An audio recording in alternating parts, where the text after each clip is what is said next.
Welcome back to the QT9 Q-Cast, the show where we turn quality and compliance from a cost center into a competitive advantage. I'm your host, Christian Reyes, and today we're talking about one of the most common ways quality teams accidentally create pain for themselves, reacting to regulatory change with too much motion and not enough control.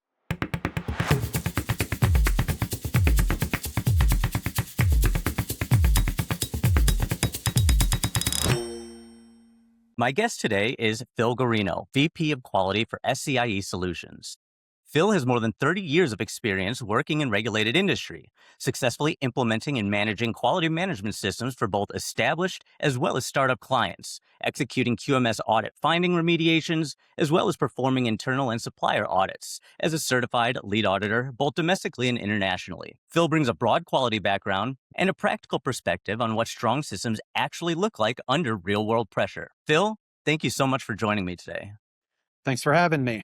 Let's start with the real-world problem. When a new requirement or a standards change lands, why do so many companies immediately act like they need to overhaul half of their QMS? Well, I could say that the overreaction usually comes from a few things. Firstly, when there's a new requirement, I think people get bombarded online with opinions, white papers, the old, "Are you ready for the new requirements?" posts from consulting firms, advertisements, almost causing kind of a panic. I think when you don't have the compliance experience to evaluate those changes, or you don't have the confidence that the current QMS is effective, the thought is we need to overhaul the entire QMS, which I can tell you is almost never the case for companies with even a reasonably current compliant QMS. Yeah, it's a very timely topic that we've got because Yeah. this year especially, it seems like there's so many changes happening across different industries.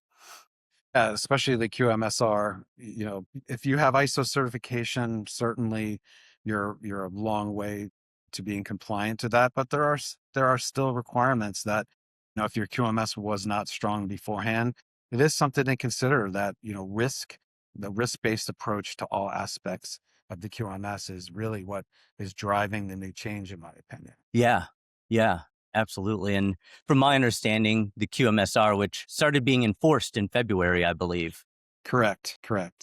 it brings a little bit of that ISO 1345 flavor to what was QSR. But even if Correct. it's not like because you're 1345 certified, you're good to go on QMSR, there still has to be some sort of risk. You realize that a standard's going to change in some amount of time, not necessarily the near future. What's the biggest first mistake that you see quality teams make? Procrastinating, to be honest with you. I've seen over the years, just recently, since we knew the QMSR was going to be in place, I've seen just companies procrastinating, not creating a plan, waiting until, oh, we have time. You don't have time sometimes.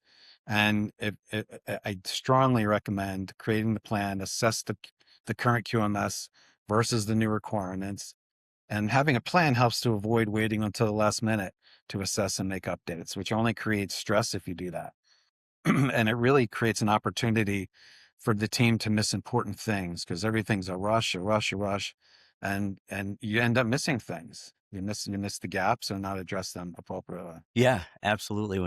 When you're working in a time crunch, that's it's just inherent to how you're approaching that scenario. Yes. Now, from your experience, what have you seen that usually breaks first when organizations overreact? The first thing to break is usually consistency, because people are always they're in a rush to do something. So changes get implemented without clearly documenting why. Why are we making the change? Later, when an auditor, for instance, asks for justification, no one can reconstruct the logic. At that point, even correct decisions that you're making start to look non-compliant because people second guess themselves. So I would say poorly managing manage responses, prioritize speed and the volume of change over the integrity of the change and subsequent compliance of the QMS. So once that consistency is gone, the validity of the entire QMS can be called into question and considered to be no longer trustworthy. And that may well not be the case, but that's the way it could appear. Yeah. Yeah, that's a really good point. Now, is this mostly a quality problem from what you've seen, or does it come down to a leadership problem? No, this is, maybe I have my quality hat on too tight. but I'm a big fan of that. It's a leadership and governance issue. I think a well-functioning quality management system under the framework of, for instance, ISO 1345 doesn't decide how the organization interprets risks or prioritizes work or even allocates resources. Leadership does this. So quality issues show up downstream as a result of the poor planning, poor leadership. So leaders that signal speed or optics, that matters more than accuracy to them, whether intentional or not. But in the end, governance defines really how decisions should be made. Leadership reinforces what behaviors that are rewarded, then and the quality system executes and documents those decisions. So yeah, I definitely think, you really need to have your upper management understanding, and that comes from creating a plan and presenting a valid plan. And even, what are the ramifications if we don't complete the plan? I think that's how management reacts. They need to hear these things, but then I think there needs to be pushback when it's just a QA process. I've seen too many times where it's only quality assurance is doing, managing the plan, quality assurance is hosting audits. Quality is everyone's responsibility. And I'm a big fan of getting, if we're going to have a plan, get a team involved, get people from operations. If quality does procedures or updates in a bubble and then hands them over to operations and says, okay, now do, it just creates animosity, to be honest. And operations didn't have a chance to give their opinion on the change or things that they may needed to see as part of what they've interpreted from the change. So again, it just comes down to leadership. You said earlier on that it's rarely ever the case with a new standard revision that you need to overhaul everything. You need to overhaul the entire QMS. So if panic and paperwork churn are the wrong response, you started talking about it, but let's get into a little bit more of what the right response looks like. Sure. So if you were advising a quality leader, the day after a major regulatory or standard shift, what are the first things they should assess before they touch a single SOP? I think you should probably notify them way before the deadline for the new standard, for the new QMSR, as an example. But I do advise quality leaders. And that first thing I tell them, understand the changes, create an initial quality plan, get buy-in for the plan, define who the players will be and their responsibilities. But the first task should be a gap assessment to determine adherence of the QMS to the new regulations and standards. See where you stand first, and then create your plan. Because once that's completed, then you update your plan. You have your plan, you found some new things. A quality plan could be a living document. Yeah. So that's, hope I answered your question. Absolutely. No, you absolutely did. So what does a mature controlled response to regulatory change like this, what does that actually look like in practice? Well, again, keep saying don't panic first. And then we need to interpret any changes or a particular change by determining what has changed and what the intent of the change is. So it could be, it's not always enough to just know what's changed, but what's the intent of the change? When we say, risk assessment has changed, or really a focus on risk assessment, and people say, okay, let's just update our risk assessment procedure without looking outside the box and saying, what other aspects of our QMS really need to incorporate change? And sometimes people don't actually understand how a risk-based approach works for all aspects of the QMS. And it really does. If you go through, even you could have something as simple as dot control. The risk-based approach is putting in the reason for a change. If you can put in the reason for a change and a document change, then somebody who's reviewing it has a better sense of what they're approving at that time. So anyway, getting back to the response to a regulatory change, we don't just jump in, as I said, and start making changes without determining where the change applies and where it doesn't. So getting that gap analysis first, then you make your changes. So and also the decision should be documented either in the plan or a CAPA. I say plan, but a CAPA could also be a plan as well. And if people have a strong corrective and preventive action system, that actually helps them build risk into the process. As do we introduce risk by updating this process? So CAPA is also a pretty good tool to use.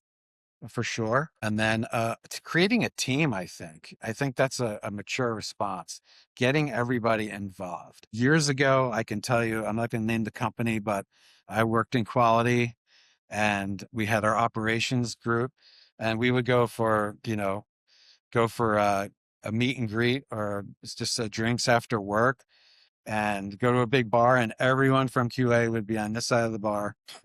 Everyone from operations is on the other side of the bar, and nobody talked to each other. And that was the culture that we lived in, and those times are done. We cannot do that. Quality is everyone's responsibility. So depending on the remediation, you absolutely should include a team. So even people that are pushing back say, no, you're going to be on this team. We want your input. And I have found over the years, even though I may implement a process and it's going to come out exactly as I plan, letting somebody else review it or have their input to it, it makes them feel inspired by what they're doing, hopefully. And they can certainly feel like they've contributed. I think that's a huge thing. So I'm a big fan of creating a team. And you know what? It may just be they're in it for just a small portion of any of the updates that need to be done. But still, at least they know they're part of that plan. And then somebody knows they're part of a plan and the plan needs to be executed.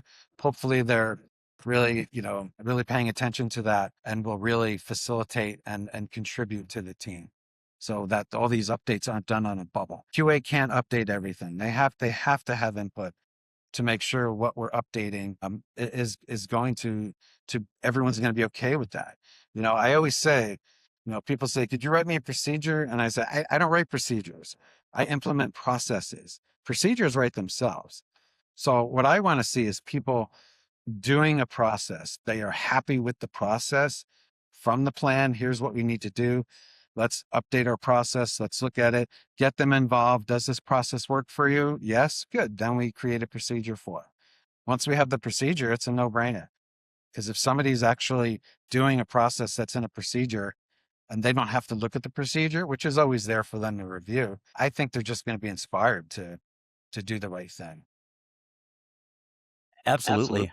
By by involving folks in the planning to areas that are relevant to them, it gives them a real sense of ownership to a certain degree over that process, and they'll be more likely, I would assume, to follow it through and make sure that it's continued in terms of how the Exactly. The follow through. Yeah. Because I mean, I've seen it go horribly wrong where, another example would be an overseas company. I was working in the United States, but they had a mandate that came down and said, you will use all of our procedures now that we've developed in another country, and you'll start using them, which was horrific. It didn't apply to the site that they sent the procedures to.